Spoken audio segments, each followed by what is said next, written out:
Vou voltar para a gente concluir aqui.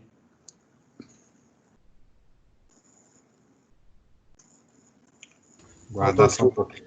Ah, então beleza. Então, ó, agora no intervalo eu fiz uma pesquisazinha aqui, ó. E o sistema de corrente contínua, ele sai de Itaipu até Furnas, certo? Ele é na faixa de 600 mil volts, né? Que é aquilo que a gente falou. Não varia muito do CA, não. Amplitude. E a distância dele aí, ó, é 810 quilômetros, né? Entre as subestações de Foz do Iguaçu, que é Itaipu, e Biúma, São Paulo, né? Ele faz parte aí de Furnas, né? Ele é de Posse de Furnas. E esse sistema começou a operar em 1984, né? Então é isso aí que a gente estava em dúvida. E uma coisa que eu esqueci de citar quando eu falei para você é a respeito da outra vantagem também. O que acontece? Itaipu, ela foi uma usina hidrelétrica que ela foi fabricada, né? Ela foi construída em parceria entre Paraguai e o Brasil, né? E do lado paraguaio, a frequência que eles trabalham lá no sistema elétrico deles é 50 Hz, né? Igual, por exemplo, a Argentina também, tem alguns países aqui da América do Sul que trabalham com 50 Hz. E nós aqui, como você já sabe, é 60 Hz, né? Então essa diferença de frequência aí, ó, também possibilitou esse acoplamento, né, entre a geração dessas turbinas de 50 Hz de Itaipu e o nosso sistema elétrico de 60. Então, com isso, eles acharam melhor retificar isso aí, transmitir em corrente contínua e depois chavear em 60 Hz quando chegasse, né, aqui em São Paulo, em Ibiúna, né? Cidade de Ibiúna, em São Paulo. Então, essa aí também é outra vantagem. Isso aqui tem outra característica também que eu lembrei aqui, é o seguinte. Algum tempo atrás, deve até achar alguns hoje aí, vendia uns tal de rádio relógio, né? Vendia muito isso aí, o cara colocava aquilo ali do lado da cabeceira, no criadozinho mudo dele ali e tal, e ele poderia colocar um alarme, né, um despertador, poderia ver as horas, poderia ouvir rádio. E esse rádio relógio aí jogava muita gente no mato. Por quê? Porque esse rádio relógio, na época, né, no início ali da eletrônica, contadores de tempo aí, à base de cristal, eles eram mais caros, né? Porque o cristal oscilador ele é muito, muito preciso. Então, quando você tem sistema, né, os sistemas eletrônicos aí mais precisos, eles são à base de cristal, né? O tempo é contado à base do cristal oscilatório, né? E na época eram sistemas mais caros, mais complexos. O pessoal fazia esses rádio relógio contar tempo através da frequência de rede, né? É uma solução interessante. O cara pegava ali a frequência de rede, ele sabia que em um segundo, né, aquela onda senoidal ali teria 60 Hz ou 60 ciclos, né, em um segundo. Então ele sabia que a cada 60 ciclos contava um segundo. Essa frequência é uma das variáveis mais sensíveis, mais importantes da geração e transmissão de energia, certo? O sistema ele comporta uma variaçãozinha de tensão, ele comporta uma variaçãozinha de corrente, mas ele não comporta variação de frequência. Quando você varia frequência e você, né, soma ali duas ondas em frequências diferentes, vai ter uma corrente ali desequilibrando esse sistema, indo para algum lugar. Por quê? Quando o sistema tiver em uma tensão X, o outro sistema vai estar numa tensão Y. Então, essa diferença de tensão aí vai gerar uma corrente aí que vai desequilibrar todo o sistema, né? E essa frequência também, quando vocês forem verem máquinas 1 e 2, vocês vão ver também o tanto que as máquinas elétricas são dependentes dessa variável que é a frequência. Então, o que acontece? Eles aproveitaram essa questão da frequência E usavam essa frequência para contar tempo nos rádio-relógios, né? No relógio lá do rádio-relógio. Só que nós já sabemos que a grande maioria dos eletrônicos no Brasil são contrabandeados e vêm do Paraguai, né? E no Paraguai é 50 Hz. Ou seja, esses rádio-relógio, eles eram fabricados para trabalhar com 50 Hz. Então, quando ele vinha para cá, para o rádio-relógio era o seguinte, a cada 50 ciclos é 1 segundo. Só que chegava aqui, dava 60 ciclos. Então, ele contava 1 segundo antes de realmente ter 1 segundo. Então, o que ia acontecendo com esses rádio-relógios? Ele ia adiantando. O cara ligava lá na tomada e tal, ia dormir e ele ia adiantando, né? Com o tempo aí, 1 semana, 2 semanas, ele adiantava muito. E o cara perdia a hora para ir trabalhar, por causa disso aí. E aí depois descobriu-se por quê, né? Que esse rádio-relógio usava essa frequência de alimentação para contar tempo, que é até uma solução interessante, porém, né, não levar em consideração essa diferença aí de frequência entre os países. E isso aí, eu lembro, deu muito problema na época, e muita gente teve problema com relação a isso. Então, ó, vamos lá voltar para... Ah, você não estava vendo aqui não, né? Aqui, ó, deixa eu só transmitir aqui, onde eu achei a informação de Itaipu. É aqui, ó, no próprio site da Itaipu, ó, itaipu.gov.br, eles falam aqui do sistema de corrente contínua Furnas, né? Que sai de Itaipu, de Foz do Iguaçu, desculpa, Itaipu, né? E vem até Ibiúma, São Paulo, onde é convertido, né? Em CCCA. E transmite aí por volta de 600 kV. Que é mais ou menos a tensão que é transmitida aí, né? Com certeza não ia variar muito, não. Pra mim não tá aparecendo aqui, não. Não tá? Tá, não.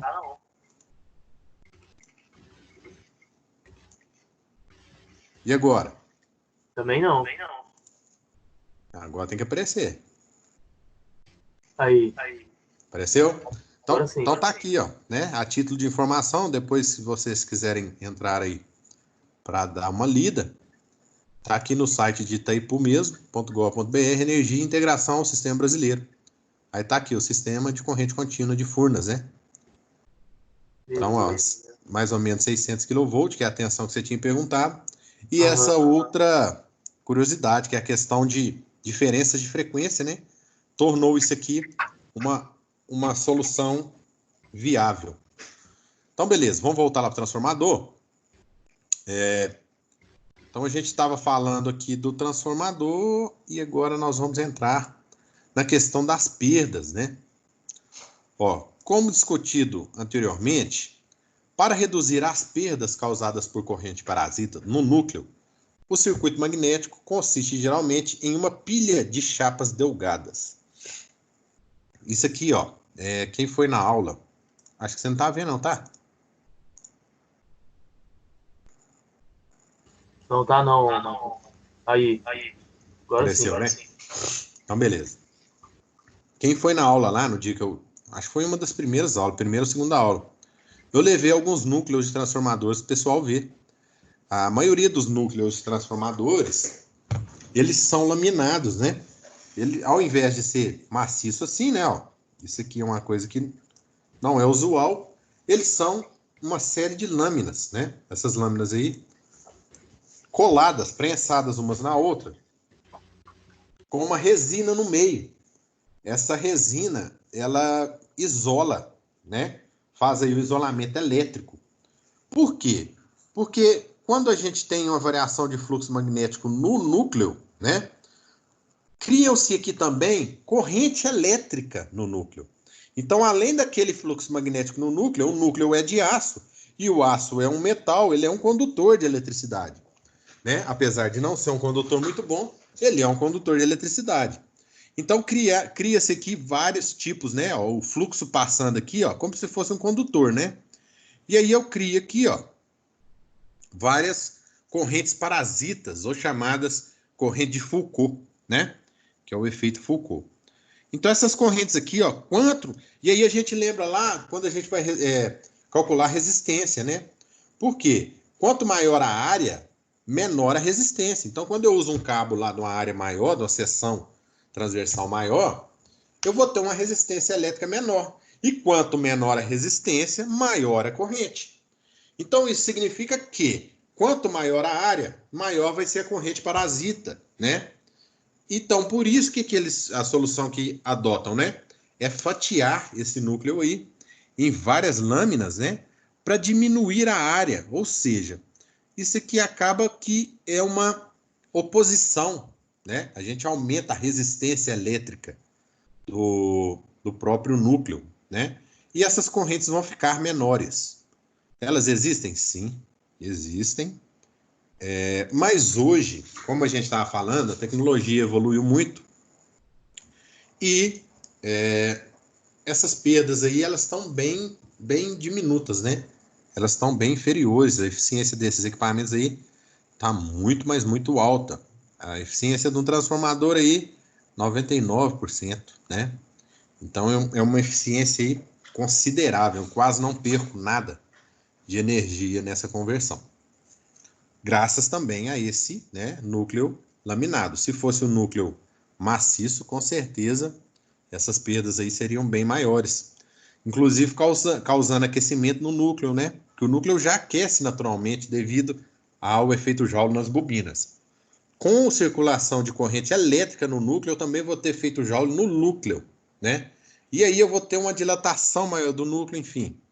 É um efeito cascata aí que vai acarretar vários problemas no transformador.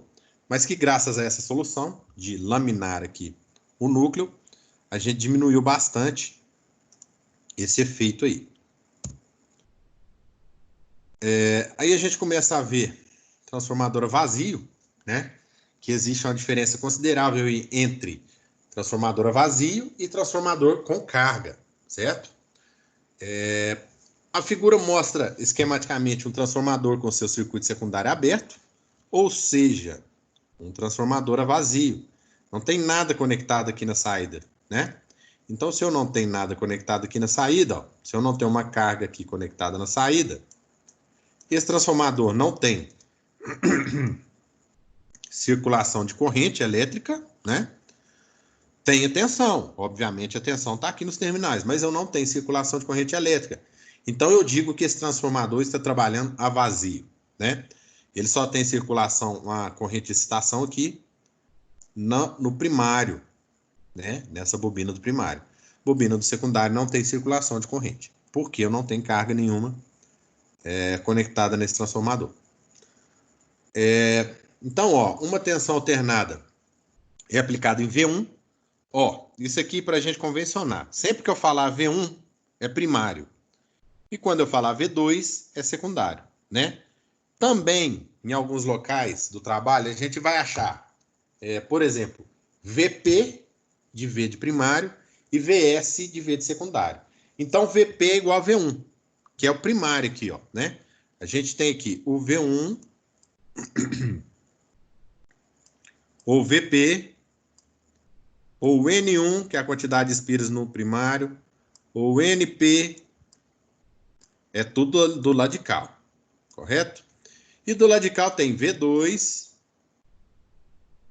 eu tenho VS, V de secundário, eu tenho NS, esse, ou N2, né?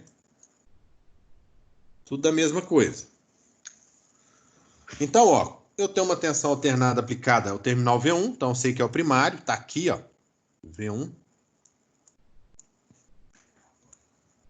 Para simplificar os desenhos, é prática comum em diagramas esquemáticos de transformadores mostrar os enrolamentos do primário e secundário como se estivessem em pernas separadas do núcleo, como na figura, embora na prática estejam intercalados. Você encontrar um transformador aqui desse jeito, com uma bobina enrolada do lado de cá do núcleo e outra bobina enrolada do lado de cá no núcleo, é uma coisa muito rara, certo? A esmagadora maioria dos transformadores é assim, ó. Eles enrolam uma bobina em cima da outra. Então você vê que eu tenho aqui uma bitola maior em cima, né? Aqui, ó, isso tudo aqui é uma bobina. O negócio que tá chato. Isso tudo aqui na parte de cima é uma bobina, né? E eu tenho outra aqui, ó, nesse sanduichinho aqui, ó, que é uma de bitola menor, ó, né? Então eu acabo aqui, que é comum eu enrolar aqui uma bobina sobre a outra, no mesmo carretel, né? Porque não tem problema, isso para mim não faz diferença. O fluxo magnético que uma bobina gerar vai concatenar na outra bobina do mesmo jeito, independente da posição dela. Então, o comum de se achar aí, né, é esse tipo de configuração. Apesar que para desenhar assim, ó, fica pedagogicamente melhor. A gente entende melhor, visualiza melhor o que é um transformador, né? Fazendo com que o fluxo magnético saia do primário, passe ao secundário. Então, para esquema elétrico, para circuito elétrico, nós vamos adotar esse desenho esquemático, que é o que todo mundo usa. Mas, na prática, é bom saber que é esse tipo de enrolamento que a gente encontra aí. Ok, então agora a gente vai começar a brincar aí com os conceitos e as fórmulas, né, do transformador. Ó, quando o transformador está vazio, eu sempre vou ter uma pequena corrente de regime estacionário, chamado IFI, né? Ou seja, corrente de excitação, que circula no primário, estabelece um fluxo alternado no circuito magnético. Esse fluxo induz uma força eletromotriz no primário igual a... Aqui, vamos chegar aqui na lei de Lenz de novo, né? Mesma coisa. Então, ó, eu tenho aqui uma força eletromotriz, né? Quando eu vario aqui o fluxo concatenado pelo tempo. Então, eu tenho aqui uma derivada, uma taxa de variação entre o fluxo concatenado no tempo. Eu preciso ter essa variação de fluxo, né? E aí aqui eu apenas destrinchei, ó, porque nós sabemos que o fluxo concatenado é igual a N vezes o fluxo, né? Então, separei o que era de fluxo derivada de fluxo concatenado, virou N1 vezes derivada de fluxo, né? Então, nós temos aí o fluxo concatenado enrolamento primário, que é esse cara aqui, fluxo enlaçado, ambos os enrolamentos. Por que eu destrinchei aqui, na verdade, nessa fórmula? Ora, porque uma coisa é o fluxo concatenado na bobina 1, ou na bobina do primário, que é diferente, né, ou pode ser diferente, do fluxo concatenado na bobina 2, né? Por quê? Porque geralmente o número de espiras, que é a nossa outra variável, é diferente, né? N1 é diferente de N2. Porém, o fluxo que alcança as duas bobinas é igual, pois o núcleo é um só. Então, o fluxo que sai de uma bobina vai passar na outra, é o mesmo fluxo, né? Porém, a minha quantidade de espiras, não. Então, por isso que eu destrinchei isso aqui, ó. Eu fiz com que o fluxo concatenado virasse N1 sobre N1 vezes a variação do fluxo pelo tempo. Então, essa tensão E1, que é a chamada força magnetomotriz, ela está aqui na bobina. A gente considera que ela está aqui na bobina, certo? E esse fluxo, né, ele é em Weber, né? Quando a gente tem essa tensão em volts, a gente tem esse fluxo em Weber. Nada de surpresa, são as unidades de medidas que a gente já estava trabalhando em circuito magnético. Essa força eletromotriz, ou força magnetomotriz, junto com a queda de resistência do primário, que é o chamado R1, né, é que me dá a tensão V1. Então, quando eu pego um transformador e aplico aqui uma tensão, por exemplo, de 127 volts, não quer dizer que eu vou ter uma força eletromotriz igual a 127 volts. Não. Eu vou ter uma força eletromotriz igual a V1 menos a queda no resistor, que é o quê? R1 vezes a corrente de excitação, né? Esse R1, até um resistor ali, Matheus? Não, isso não é um resistor, é uma resistência interna, né? Do próprio transformador, que está escrito aqui, né? Ó, junto com a queda de tensão na resistência do primário. Então, isso aí é o efeito Joule que esse transformador tem. Afinal de contas, ele é feito de condutor, né? E todo condutor por melhor que seja, se opõe à passagem de corrente elétrica de alguma forma, a não ser os supercondutores aí que a gente já está falando, de alta tecnologia aí, e de condutores que são resfriados até o zero absoluto. Então é uma coisa muito específica aí, não é o caso de um transformador. O transformador simplesmente é um condutor, geralmente de cobre, esmaltado. Por que o cobre é esmaltado? Ó, isso aí também é interessante com relação a transformadores. Deixa eu só mostrar aqui para vocês a diferença entre um cobre um fio, né, um condutor esmaltado, e o condutor que a gente acha na casa da gente aí, ó. Então, ó, condutor esmaltado, ele é usado para fabricar aí as máquinas elétricas, né? Então tá aí, ó. Provavelmente vocês já devem ter visto, né? Inclusive ele tem essa cor aqui, você pode até pensar, não, mas aquilo ali é cobre puro. Não, porque senão isso aqui tava fechando curto e, né? Era uma barra imensa de cobre aí para conduzir. Não, ele tem um esmalte nele, né? Isolamento. E esse esmalte é bem fininho. Oi? Sumiu? Uai, que estranho. Ela sumiu assim. Esse programa de vez em quando ele dá umas doideiras, quer ver?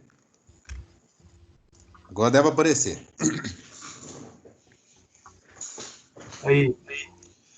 Pois é, aí, ó, esses cobres esmaltados, eles têm um isolamento ali, um esmalte bem fininho, né? Aí tem até classe de isolamento, espessura, né? Aqui, ó, fio de cobre, a espessura do fio, quantos metros a cada 100 gramas, né? Enfim. Por que que a gente usa fio esmaltado, né? Esse fio esmaltado também ele tem uma classe. Essa classe é qual é a temperatura que ele aguenta. Porque essa bobina ela vai esquentando, né? Porém, ele vai até queimar. O que acontece geralmente com o motor que queima é isso. Esse motor aí, por exemplo, se você colocar uma sobrecarga nele, ele vai aquecer muito, porque ele vai aumentar a corrente, né? E quando ele aumenta a corrente, ele vai aquecer, vai aumentar o efeito Joule e ele vai queimar a bobina. Vai chegar ao ponto aí realmente de torrar a bobina, de torrar o verniz. Quando esse verniz queima, né? Ele fecha curto nessa bobina e aí é um efeito cascata. O motor acaba queimando. Mas o motivo de eu usar, né? Um dos principais motivos de eu usar o fio esmaltado é o seguinte: o isolamento dele é bem fininho, né? Olha aqui um cabo comum, por exemplo, e um cabo esmaltado. Um cabo esmaltado ele parece um araminho, bem fininho.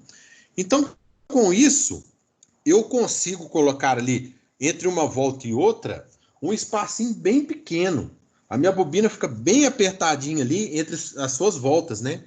Isso aí evita o quê? Evita ar ou outros materiais entre as voltas, né? Então, quando essas voltas aí não tem ar ou outro tipo de material dentro delas, eu evito o espraiamento do campo magnético, do campo elétrico no condutor.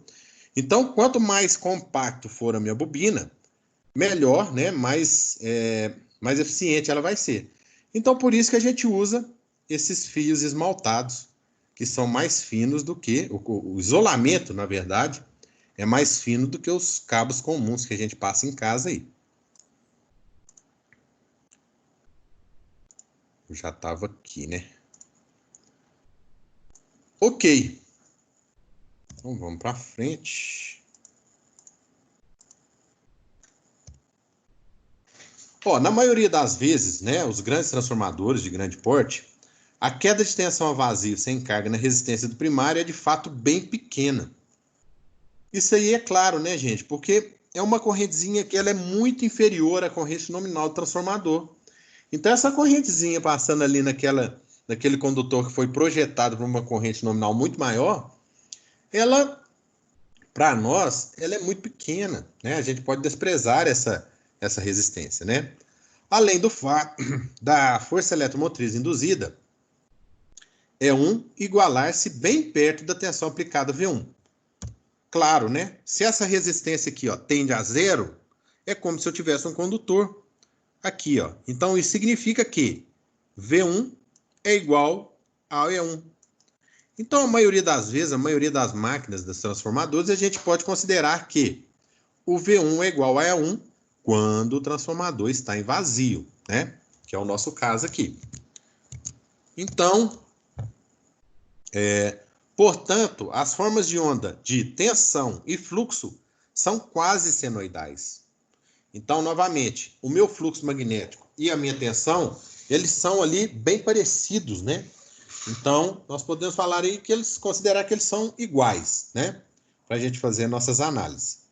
A análise pode, então, ser bastante simplificada se o fluxo instantâneo for, né?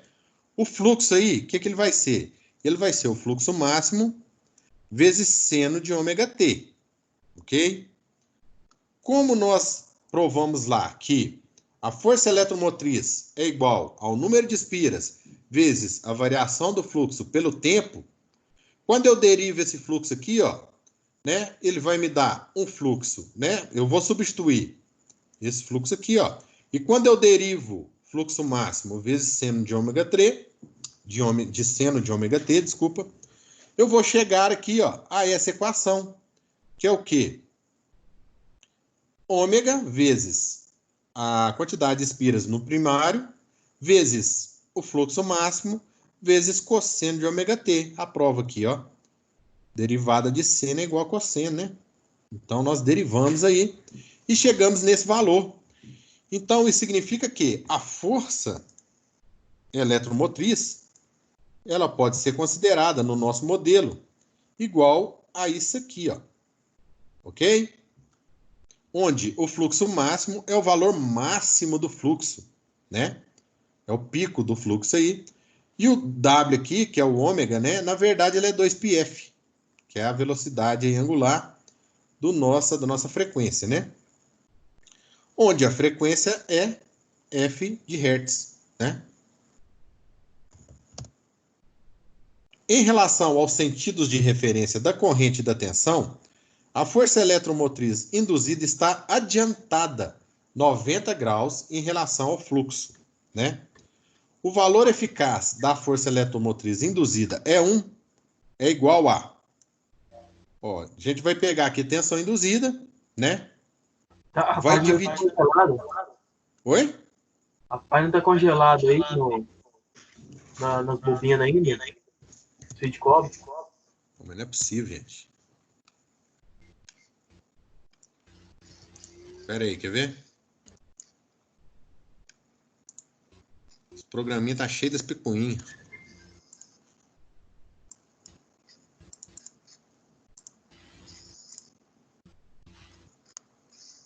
Apareceu agora? Isso. Deu. Beleza. Então, a força eletromotriz induzida, né, na bobina 1, ela vai ser igual a 2π dividido por raiz de 2. Por quê? Porque nós estamos querendo aqui agora o valor eficaz, né? Quando a gente quer o valor eficaz de uma forma senoidal, a gente divide por raiz de 2. Essa é a razão, né, de quando a gente fala 127 volts. Os 127 volts eficaz, na verdade, que a gente tem na nossa tomada, ele tem uma tensão de pico igual a 180, né? Se a gente pegar a senoide lá, o pico da senoide é 180 volts. Porém, se a gente dividir 180 por raiz de 2, o que nós vamos achar aqui? 127 volts, ok? Então, quando a gente quer aí a tensão eficaz de uma tensão senoidal, o que a gente faz? Apenas divide por raiz de 2. E é por isso que a gente dividiu aqui, né? E a gente passou esse raiz de 2 só para não deixar raiz quadrada no denominador. A gente multiplicou a parte de cima e a parte de baixo por... multiplicou tanto um lado quanto o outro por raiz de 2. E aí nós temos aqui, passamos esse raiz de 2 para cima, né? Então ficou aí, ó, raiz de 2. Na verdade, eu multipliquei aqui por raiz de 2, ó, só para sumir com a raiz quadrada. Raiz de 2 sobre raiz de 2 é 1, né? Quando eu multipliquei aqui por raiz de 2, essa raiz some, vira 2 embaixo. Quando virou 2 embaixo, eu posso cortar com 2 em cima. Vai sobrar só raiz de 2 em cima. Então, isso significa que... Isso significa que a minha tensão, força eletromotriz, ela é igual a raiz de 2 vezes π, vezes frequência, vezes a quantidade de espiras no primário, vezes o fluxo máximo. Então, isso aqui já é outra formulazinha. Mais para frente, eu vou sintetizar todas as fórmulas ali e vou demonstrar onde que a gente usa elas. Então, ó, conforme descrito, se a queda da tensão na resistência for desprezível, a força contra-eletromotriz, ou força eletromotriz, será igual à tensão aplicada. Nessas condições, quando uma tensão senoidal é aplicada ao enrolamento, o fluxo senoidal deve estabelecer-se no núcleo, com o valor máximo de φ máximo, ok? Satisfazendo a condição de que E1 é igual, né, que é a nossa força eletromotriz ou contra-eletromotriz, é igual ao valor eficaz de V1 da tensão aplicada. Então, simplesmente substituí o E1 por V1 e passei tudo isso aqui, ó. Substituí o E1 por V1, né? Já que eu não tenho queda nessa resistência aqui, ó. O V1 é igual à força eletromotriz. E passei tudo isso aqui, ó, dividindo V1, ó. Para quê? Para me isolar o fluxo máximo. Então, eu cheguei na seguinte fórmula. O meu fluxo máximo, ele é igual a V1 dividido por raiz de 2 vezes π, vezes a frequência, vezes a quantidade de espiras no primário, né? Então, ó, a gente tem que levar em consideração o seguinte. Isso aqui, ó, é uma tensão eficaz.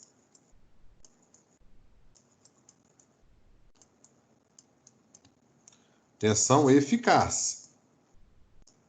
Ok? Quando a gente for fazer os cálculos, a gente tem que levar isso em consideração. Uma tensão eficaz me dá um fluxo máximo, que é diferente de um fluxo eficaz, né? Fluxo máximo é o quê? O fluxo de pico. Então, a gente tem que observar bastante isso aí.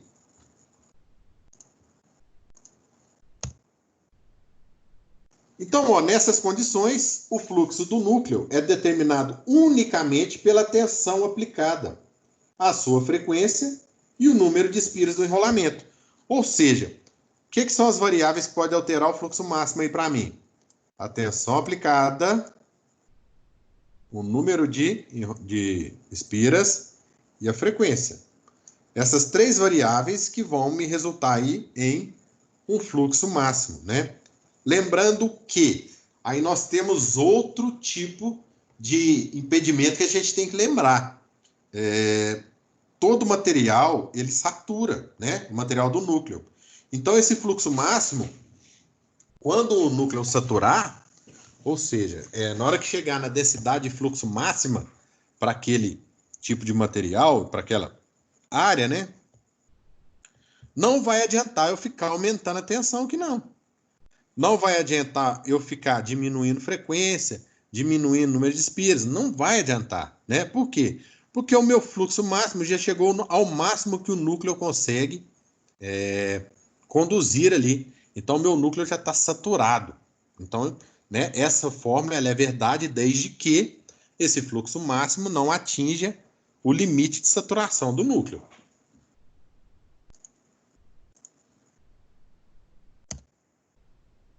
E aí nós vamos passar para outro conceito, que é o quê? Relação de transformação, né? A gente está falando aqui que costuma-se denominar os enrolamentos dos transformadores de enrolamentos de baixa tensão e enrolamentos de alta tensão. Alguns autores, né, nomeiam assim, alta tensão e baixa tensão, e outros autores nomeiam primário e secundário, certo? Aqui nesse caso aqui, ó, o livro do AVA que eu usei aqui, ele foi até... ele foi incoerente aqui, porque ele falou que nomeia-se de baixa tensão e alta tensão, e no próprio desenho aqui ele usou primário e secundário, né? Então ele mesmo foi incoerente aí. Enfim, mas é a mesma coisa, é só conceito que a gente, né, cada autor aí vai considerar um desses tipos, que não vai atrapalhar em nada os cálculos, mas se aparecer lá na prova da Croton, BT e AT, você pode saber que é baixa tensão e alta tensão, ou seja, né, onde nesse transformador a tensão é maior, vai ser alta tensão. Onde nesse transformador a tensão é menor, né, qual lado das bobinas vai ser menor, vai ser o baixa tensão. Então, nós temos aqui, ó, exemplificado, muitas variáveis, né, elétricas. Por exemplo, eu tenho aqui a tensão do primário, ok? A tensão do primário ela é igual, como a gente já viu, a resistência elétrica do primário mais a força eletromotriz. Então, eu tenho a resistênciazinha aqui, ó. Beleza. E no secundário, eu tenho aqui a minha tensão do secundário, que é o que eu vou ter aqui nos meus terminais. Também eu tenho uma resistênciazinha aqui, ó. Ok? E eu tenho aqui a corrente do primário, que é a corrente que entra aqui na minha bobina do primário, né? Essa corrente entra aqui. E eu tenho aqui a corrente do secundário, que é a corrente aqui que vai ser induzida pelo fluxo concatenado, né? O fluxo magnético que essa bobina está gerando na outra. Tem uma outra coisa que é interessante também, que é a questão da quantidade de espiras, né? Geralmente elas são diferentes, e essa variação de quantidade de espiras é que vai me dar a minha relação de transformação, que eu vou ver daqui a pouquinho. E tem outra coisa que fica escondida que também que é interessante da gente comentar. Tá vendo esse pininho aqui, essa bolinha preta aqui? Isso aqui não é o acaso, não é um problema de impressão, não. Isso aqui significa que o positivo aqui dessa bobina está em cima. O positivo aqui dessa bobina também está em cima. Tanto é verdade que aqui, ó, sinal positivo, sinal positivo, sinal negativo, sinal negativo. Isso significa que esses terminais aqui estão em fase.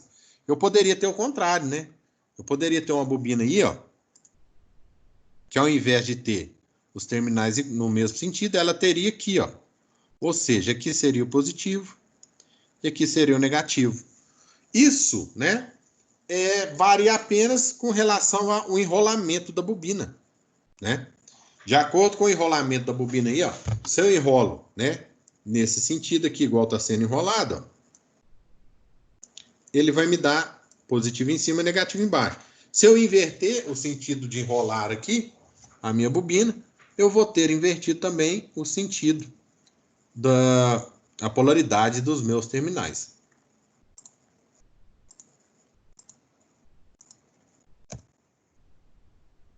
Então, sobre a relação de transformação. Suponha que o transformador apresentado na figura, né, acima, no caso, na figura anterior, seja ideal. Em um transformador ideal, as perdas são nulas. Então, a gente vai ignorar aquela resistência, enfim.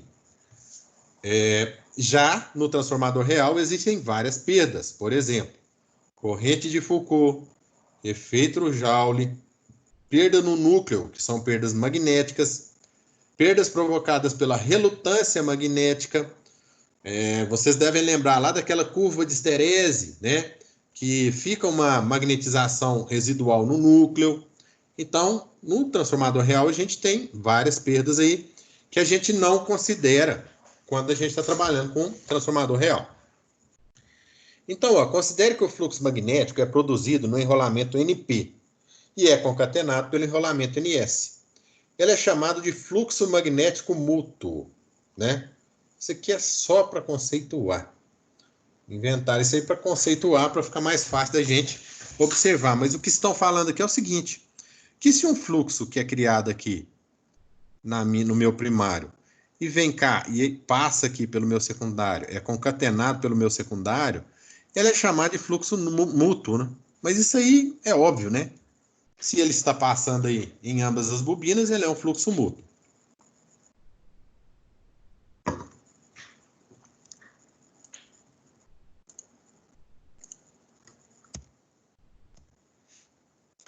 Ok. Uma vez que a tensão alimentada V1 é alternada, de novo, alternada, não consigo, né, sem variação de fluxo, ter corrente no meu secundário. O fluxo magnético produzido por ela também terá essa característica, de modo que o fluxo mútuo ele vai ser igual ao fluxo máximo vezes cosseno de ômega t. Beleza? Quando esse fluxo magnético é enlaçado pelo enrolamento do secundário, né, segundo a lei de Faraday, irá aparecer uma tensão induzida para a qual daremos o nome de ES, ou força eletromotriz do secundário, que pode ser representada pela equação abaixo, segundo a lei de Faraday, né? Essa aqui é a nossa equação, de novo, velha conhecida, né? Que é a força eletromotriz gerada, né? Aqui no tempo, ela depende da quantidade de espiras, da variação do fluxo pelo tempo. E tem aqui o nosso negativo aqui, ó, né? Que também nós já explicamos lá atrás, na lei de Lenz, por que tem esse negativo aqui, ó. Via de regra, geralmente na natureza, todos os fenômenos, né? Isso acontece muito na eletrônica também, tendem a ficar como estão. Como assim, Matheus? Se eu tenho um carro em movimento, né? E eu freio um carro, a tendência dele é continuar em movimento, né? Se eu tenho um carro parado e eu quero acelerar o carro, eu tenho que vencer a inércia. O que é a inércia? É a tendência do carro ficar parado. Então, na eletrônica e na elétrica é a mesma coisa. Quando eu faço um fluxo magnético, esse sinal negativo aparece por quê? A tendência daquele fenômeno é não variar, né? É ficar estático. Então, em várias fórmulas aí físicas, a gente vai ver, né, esse sinal negativo aqui. Justamente por isso. Porque, via de regra, as coisas tendem a ficar como estão, né? Se estão movimentando, elas vão continuar movimentando. Se elas estavam sem corrente elétrica, elas vão tender a continuar sem corrente elétrica, e assim por diante. Ok, então nós vamos substituir os valores atuais dos dois enrolamentos, e nós vamos ter que tensão do primário é igual força eletromotriz do primário, porque nós não temos a resistência, que é igual a número de espiras do primário vezes a variação do fluxo no tempo, né? E também do mesmo jeito no secundário. Tensão do secundário é igual força eletromotriz no secundário, NS, que é a quantidade de espiras do secundário, vezes o fluxo pelo tempo. Então, nós vamos criar aí um conceito agora, né? Que é a relação de transformação. O que é a relação de transformação? Ela é a divisão, ou a razão, de EP por ES, né? Ou seja, a força eletromotriz do primário dividido pela força eletromotriz do secundário, que nada mais é do que VP sobre VS, tensão do primário, dividido por tensão do secundário, que nada mais é do que igual a NP sobre NS. E aqui que tal? Isso aqui nós vamos usar bastante, ó. O que isso nos fala aqui? A tensão do primário dividido pela tensão do secundário é a minha relação de transformação. E a quantidade de espiras do primário dividido pela quantidade de espiras do secundário também é igual à minha relação de transformação, né? Que é igual a A em um transformador ideal.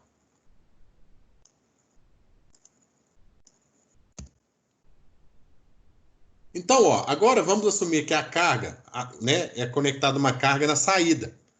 Então, uma corrente 2 é conectada ao secundário. A corrente de carga produzirá uma força magnetomotriz igual a N2 e 2, ou seja, a quantidade de espiras do secundário vezes a corrente do secundário. Como a tensão aplicada no primário determina o fluxo do núcleo, o fluxo do núcleo não se altera pela presença de carga no secundário. Ou seja, eu não vou ter alteração quando eu colocar uma carga no secundário, no fluxo do núcleo, ok?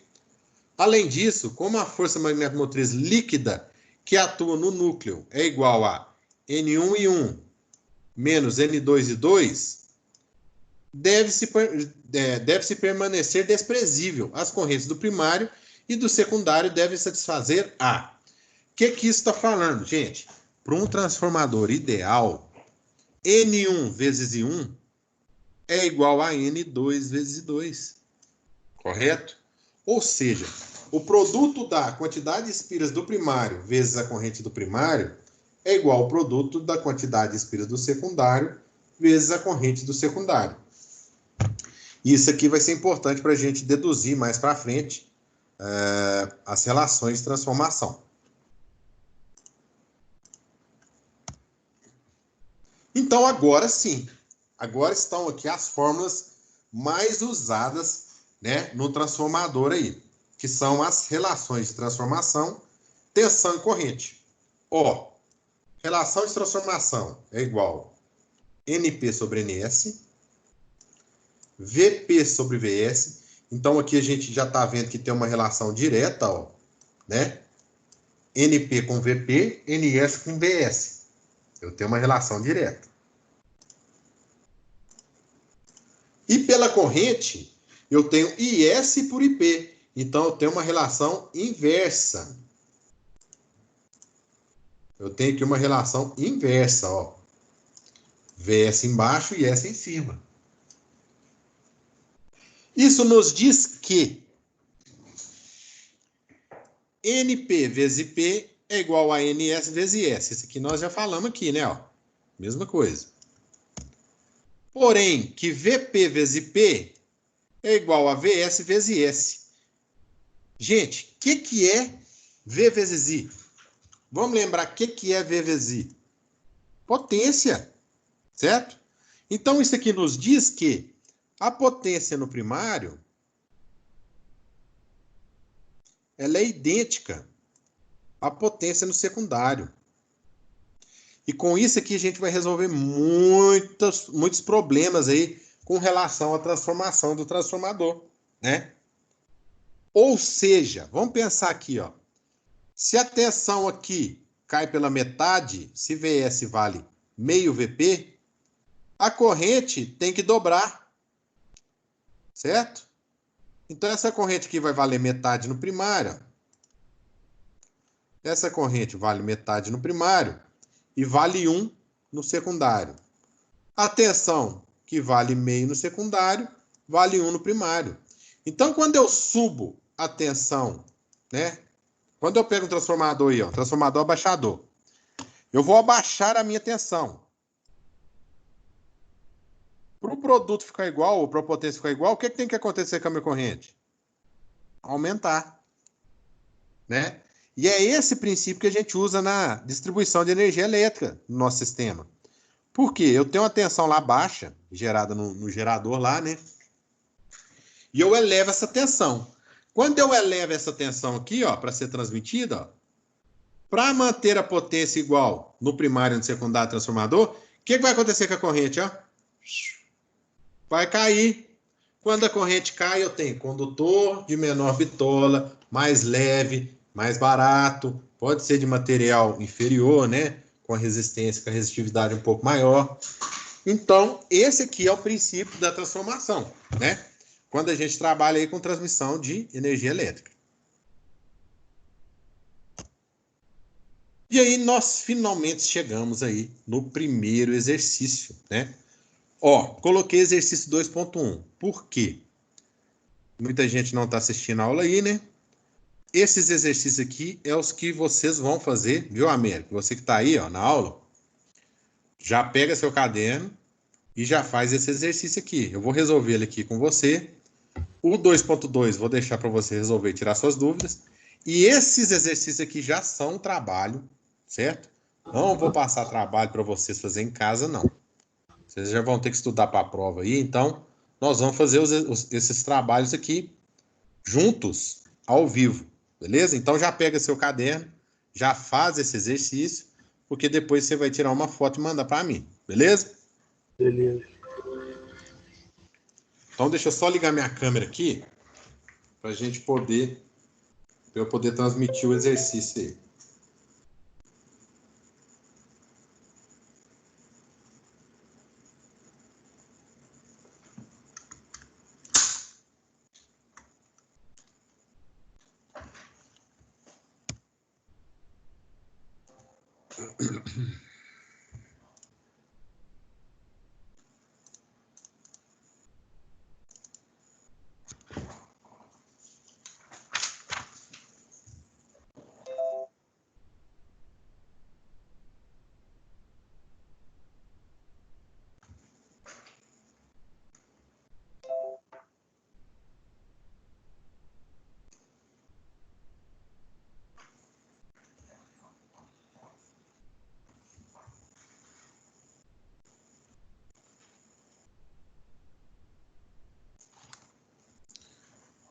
Beleza.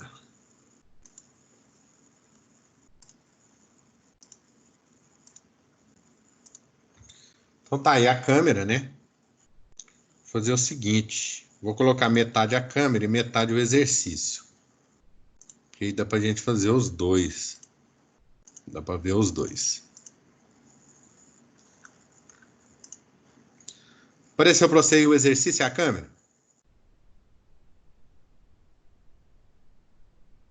Apareceu. Então, beleza. Então, vamos lá. Exercício 2.1. Tentar dar um zoom aqui só para ficar mais fácil da gente ler. Então, o exercício 2.1 nos diz que, né, um transformador foi construído com uma bobina do primário de 1150 espiras. Então, ó, de cara nós já podemos colocar aqui, ó, exercício 2.1. Ok. Que o meu N1, que é a corrente, espiras no secundário, no primário, é igual a 1150. Isso aí. Espiras. Ok. Então, nós temos também uma bobina do secundário em aberto, né? Então, isso é importante, de 80 espiras. Então, meu N2 é igual a 80 espiras, né? Ok. E aí, quando eu tenho aí esse N2 também, ele me dá outra informação aí relevante, ó. Em torno de um núcleo fechado, de seção reta, de 56 centímetros quadrados. Então, eu tenho aí, ó, uma área, ok? Que é a área do núcleo, que é o AC, que é igual a 56 centímetros quadrados. Nós usamos na fórmula em metros quadrados, ou seja, ele é igual a 56 vezes 10 a menos 4 metros quadrados. Então, nós já temos aí a nossa área também, né? Que é outra informação relevante. O material do núcleo pode ser considerado saturado quando a densidade do fluxo chega a densidade do fluxo eficaz atinge 1,45. Beleza. Então, significa que o nosso núcleo satura quando a densidade eficaz, ó, importante, atinge 1,45 Tesla, né? Ó, o que é a primeira coisa que a gente pode ver aqui, ó, que está muito fácil de ver, é o seguinte, na nossa fórmula aqui embaixo, ó, que é igual, né? Fluxo máximo é igual a V1 sobre raiz de 2, π vezes F vezes N1. Repare bem, fluxo máximo, né? E a gente está trabalhando com densidade de fluxo eficaz. Ou seja, para a gente encontrar o fluxo máximo para jogar nessa fórmula, a gente tem que transformar a densidade de fluxo eficaz em densidade de fluxo máxima, né? A gente não pode esquecer de fazer isso. Como que eu transformo? Simplesmente multiplicando por raiz de 2. Então, ó, o B máximo ele é igual ao B eficaz vezes raiz de 2, né? E aí eu vou ter que o B máximo ele é igual a 1,45 vezes raiz de 2. Então, B máximo ele é igual a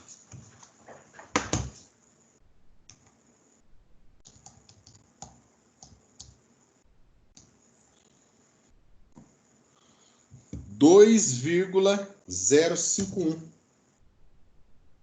2,051 o quê? Tesla. Então, achei meu fluxo máximo.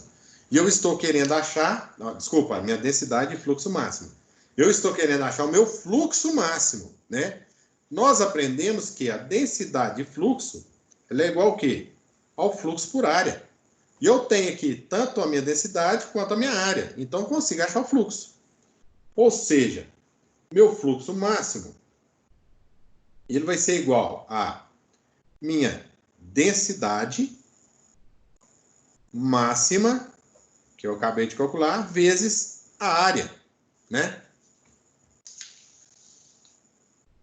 E aí nós vamos ter que meu fluxo máximo é igual a 2,051 vezes 56 vezes 10 a menos 4, que é a área, né? E aí eu vou calcular aqui, ó.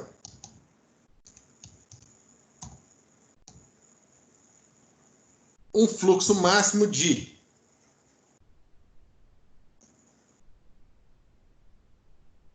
11,483 miliweber. Achei aqui o meu fluxo máximo. Agora eu posso jogar na minha fórmula aqui, ó. Correto? Para quê? Porque ele está me pedindo lá, ó, qual a tensão máxima eficaz de 60 Hz no primário, né? Veja bem, ele está pedindo a tensão máxima eficaz. Vocês veem aqui, ó, que quando eu apresentei lá, eu falei que na fórmula de fluxo máximo eu uso a tensão eficaz. Então não vou precisar fazer mais nenhuma conversão, não. Ó.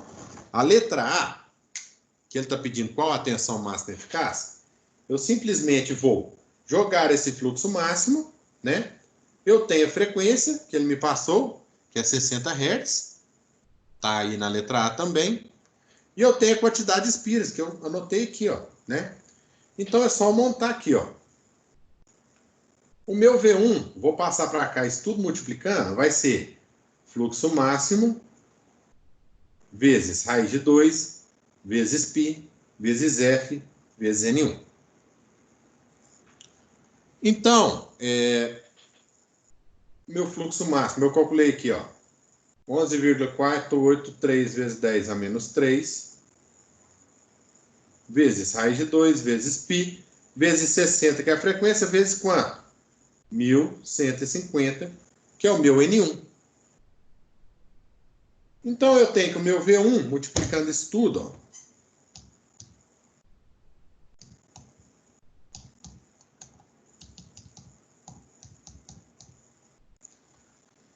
dá exatamente 3.520 volts. Exatamente não, né? Vai me dar mais umas casinhas aqui depois, mas vamos considerar isso aqui. 3.520 volts. Então está aqui a minha letra A, né? Ele está perguntando aí, ó, qual a tensão máxima eficaz de 60 Hz no primário que é possível sem que esse nível de saturação seja atingido. Então, acima desses 3.520 aqui, ó, a saturação vai ser atingida. Ou seja, por mais tensão que eu coloque ali no meu terminal do primário, eu não vou ter mais um aumento de fluxo, porque o fluxo já chegou em seu máximo, né? A densidade de fluxo já bateu no máximo. E aí ele perguntou para a gente, ó, qual é a tensão correspondente no secundário, que é a letra B. Para isso é muito simples, basta a gente calcular a relação de transformação, que a relação de transformação ela é igual a N1 sobre N2, correto? Então ela é igual a 1150 sobre 80. Então eu tenho que a minha relação de transformação é igual a 14,375. Se é uma relação, ela não tem unidade, né? Então, se eu tenho uma relação de transformação de 14,375, né? Eu sei que o meu primário tem 1150 voltas, espiras. Meu secundário tem 80. Então, eu sei que esse transformador é um abaixador. Ele tem mais espiras no primário e menos no secundário. Então, eu sei que a tensão vai abaixar quantas vezes? 14,375. Então, como que é isso, né? A gente provou lá que V1 sobre V2 é igual a N1 sobre N2. Beleza? Isso aqui, ó, é igual a A. Então, V1 sobre V2 é igual a A. Vou passar o V2 aqui, ó. V1 sobre V... Desculpa, V1 é igual a A dividido por Desculpa. V2, né? Na verdade. Que eu estou procurando. Ó, tem que isolar V1, tem que isolar V2.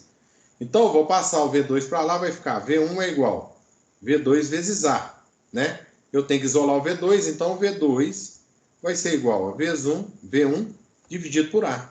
É justamente o que eu falei. Como ele é um transformador baixador, isso dá para ver porque o primário dele tem mais espiras que o secundário. Ele vai abaixar a tensão com relação à quantidade de espiras que eu tenho aqui, ó, né? Então, vamos substituir aqui, ó. Só passar um traço aqui para dividir o A do B. Nós vamos agora montar a nossa equação. Ó. O V2 é igual ao V1, que a gente calculou aqui em cima, ó, 3.520, vezes a relação de transformação, que nós também calculamos. Ó. Desculpa, dividido pela relação de transformação, que nós também calculamos. E aí eu vou ter uma tensão do secundário igual a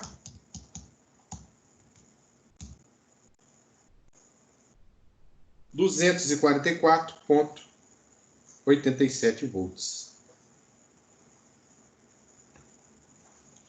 Então tá aí, ó. Nós acabamos de fazer a letra B, né? Na letra C, o que ele está falando aí para a gente? Ó, de que forma esses valores serão modificados se a frequência for reduzida para 50 Hz? Então, ó, eu vou ter que voltar aqui em cima, ó, né? Para me achar o fluxo máximo novamente. Desculpa. Para me achar a tensão no primário novamente. Por quê? Porque meu F foi alterado. Ó. Então, quando eu for montar essa equação aqui, onde eu coloquei aqui 60, ó, eu vou colocar o quê? 50. Ou seja, eu vou achar uma tensão aqui menor. Ok? E aí eu vou deixar para você fazer aí, Américo. Vamos lá, faz essa aí para nós, a letra C.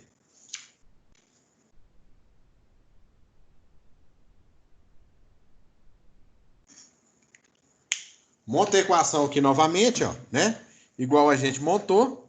Só que no lugar dos 60 Hz, agora ele pediu para a gente colocar os 50 Hz.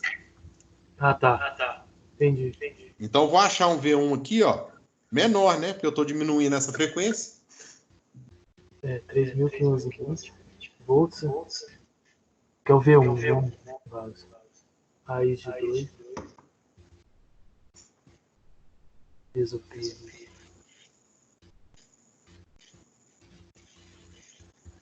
Aqui não é V1 não, viu? Aonde? Aqui, ó. Aqui não é V1 não. Aqui é o fluxo máximo, ó, que a gente calculou. Ah, tá, porque tá V1. Aqui, ó. A gente não tinha calculado aqui o fluxo máximo aqui embaixo, ó. Então, aqui é o fluxo máximo vezes raiz de 2, vezes π, vezes 50 agora, né? Porque mudou a frequência, vezes a quantidade de espiras que não alterou, que é 1150. Esse número que eu não tô entendendo é 11? Ou do V1 aí, depois do V1? Aqui, ó, é 11,483 miliweber, ou seja, vezes 10 a menos 3. Eu notei errado aqui. 11.483 vezes 10 menos 3. Isso.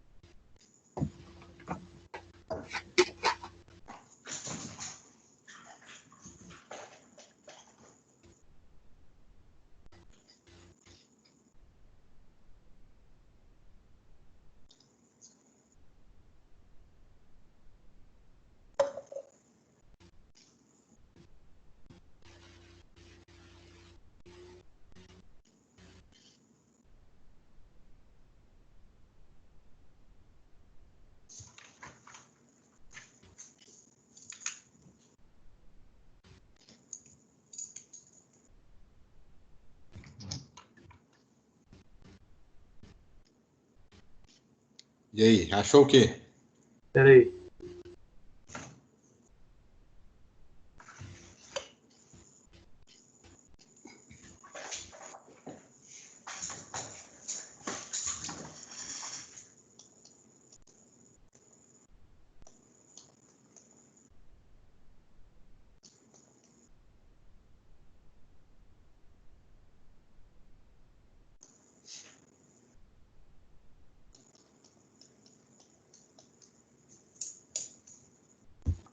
45.556, é isso?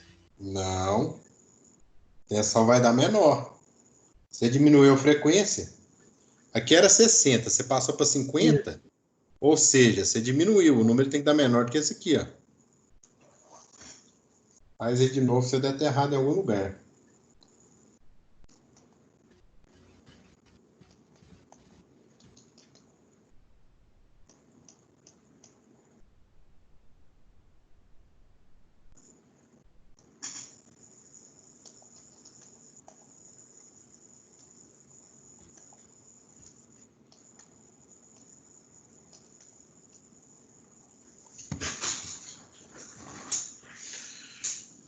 Isso aí também tem outro jeito de fazer isso aí mais fácil, né? Você pegar o 3.520 aqui, ó, dividir ele por 60 e multiplicar por 50, você acha também o resultado, mesma coisa. Pois é.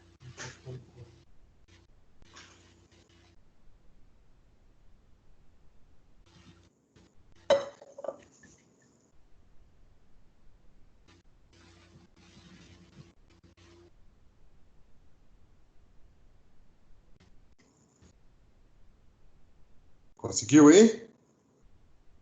É isso, só separando aqui. A calculadora sua deve estar com problema. Acabou que eu não tô usando a calculadora, né? Acabou a bateria.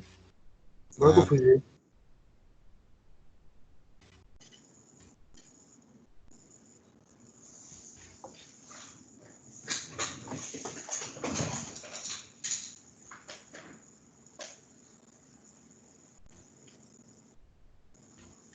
Eu do 013? Não, você está fazendo errado. Aqui, ó, vamos fazer junto aqui, ó. É porque aqui, ó. 3.520 dividido por raiz de 60. 2, vezes π. Não, não. Aqui, ó. Pera aí. Nós montamos a equação aqui, ó, certo? Nós calculamos ela com 60 Hz. Agora, nós vamos calcular com 50. Então, eu vou substituir esse cara aqui por 50. Beleza? Esse é um jeito de se fazer. Vamos fazer assim para ver se vai bater? Vamos. Vou digitar tudo de novo. 11,483 vezes 10 a menos 3. Beleza. Vezes quem? Vezes raiz de 2. Beleza. Vezes o π. Beleza. Vezes agora 50, né? Era 60, agora é 50. Vezes 1150. Então, vou multiplicar isso tudo aqui, ó. 2.933 volts, 2.934 volts, ok? Então, ó, letra C. Vamos anotar aqui que nós vamos fazer do outro jeito para ver se bateu. Letra C, ó. Eu vou montar a mesma equação, só que agora vai ser 11,483 vezes 10 a menos 3 vezes raiz de 2 vezes π vezes 50, né? Que agora mudou, vezes 1150. Eu vou achar um V1 de 2.934 volts. Beleza. Dá para fazer do outro jeito que eu falei para você também. Como? Se eu pegar 3.520, dividir por 60,